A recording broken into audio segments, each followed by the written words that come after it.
Hey guys, Ash here from C4eTech, and in today's video, let's unbox the Meizu Pro 7 and spend some time with it. Opening up the box, we've got the Pro 7 itself. Let me peel this off right away. I'm quite curious to find out what Meizu's done with the dual displays. Turning it on, the Meizu logo does appear on both displays. That's kinda cool. Anyway, let's set this phone aside for the time being and get over with the unboxing. We've got the instruction manual, which is all in Chinese, makes sense since we imported this from China. A card with VIP written on it. No, what's that? I'd be happy if it means we get a review unit next time and I don't have to buy the phone. Anyway guys, jokes apart, seems to be a Chinese offer from Meizu. Next up, a USB Type-C cable, a sleek transparent back case for the phone, and a travel adapter. This phone looks different, and while different doesn't always mean good, in this case, it actually does. You know, we got bored of gold, but the gold accent that this phone follows is a nice touch. Flip it around, there's an eye-popping display, and branding at the corner also manages to look impressive. Let's now take a close look at the placements. To the front, on top, there's a earpiece, sensors, a 16-megapixel selfie camera. Below that, there is a 5.2-inch Full HD Super AMOLED display and a home key that can function both physically and capacitively. Meizu has been using a one-key solution for a long time, long before the Lenovo's and Motos, and that returns. Tap for back, press for home, swipe up from the bottom edge of the screen to pull up the app switcher. The home key also doubles as a fingerprint scanner. It's super fast, but the sad thing here is that this is a passive scanner, meaning you'd have to physically press the key to get the Pro 7 to scan your fingerprint, much like Samsung phones of yesteryear. Now that 1.9-inch display to the back, now that's also an AMOLED panel with a resolution of 240 by 536 pixels, meaning a pixel density of about 307 pixels per inch. We've then got a dual camera setup and a dual tone dual LED flash above that. Meizu branding, like I said, is present at the corner. Both displays max out at 350 nits, which I feel wouldn't be enough, at least for use under sunlight. That said, as far as initial impressions go, they are very sharp with great colors, contrast and viewing angles. To the right, we've got the power button and the volume rockers. Up top, that's the secondary noise cancelling microphone. A SIM tray which can take 2 nano SIM cards can be found to the left.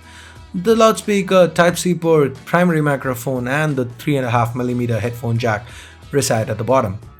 This phone feels pretty good in hand.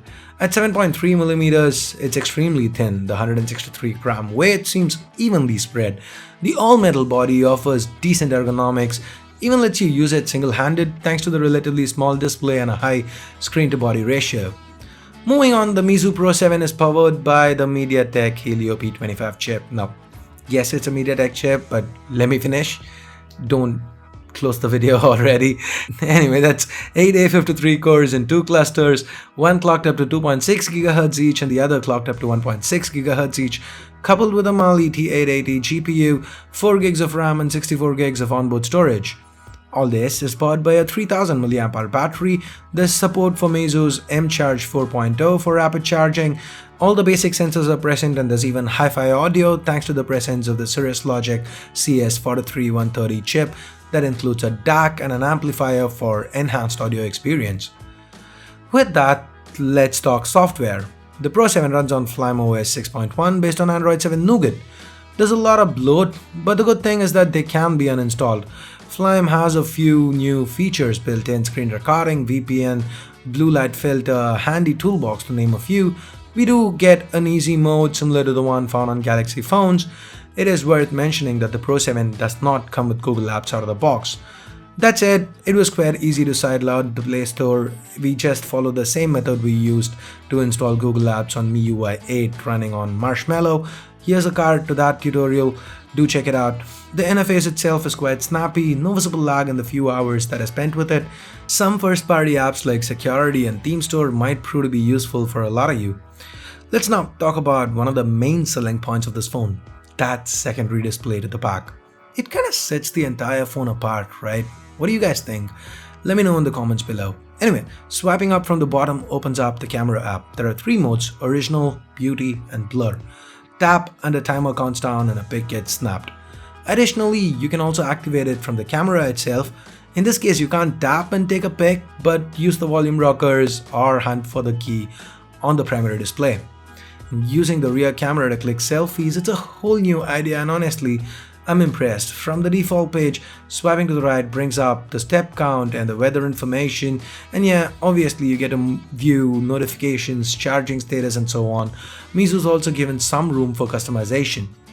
Now, the other selling point of this phone, that dual camera setup consisting of two 12 megapixel sensors with f2.0 aperture. One of this is the Sony IMX386 sensor, and this setup is a RGB plus monochrome setup. The camera interface is pretty neat, decent shutter response, there are filters and various shooting modes, including one that offers manual control over exposure, focus and so on.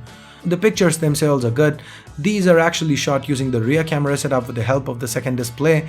The portrait mode worked like a charm, at least that's what my initial impressions are. Anyway, what do you think about these pictures? Do you think this camera is performing well? Let me know your thoughts in the comments below again. The 64GB variant of the Pro 7 costs 2880 yuan in China. That translates to about 27,000 rupees or $435 US. At this price, the Pro 7 offers a flagship level camera. Yep, this is the same setup used in the Pro 7 Plus as well, and a second display that looks promising. Feel it's worth it? Or do you think the Mediatek Helio P25 chip shouldn't be on a 27,000 rupee phone? Let us know your thoughts in the comments below. One more time. And anyway, share this video with your friends. Let them know there's a uber cool phone in town. Give this video a thumbs up if you liked it. Vote it down if you hated it. And either way, subscribe to C4E Tech for more videos like this. If you have already subscribed, hit that bell icon to make sure you get notified each time a new video goes live here on C4E Tech. If you want to pick this phone up, use the links in the description below. Thanks a lot for watching. Till next time, this here's Ash. You've been watching C4E Tech, and I'm signing off for now. You guys have a great day. Bye bye.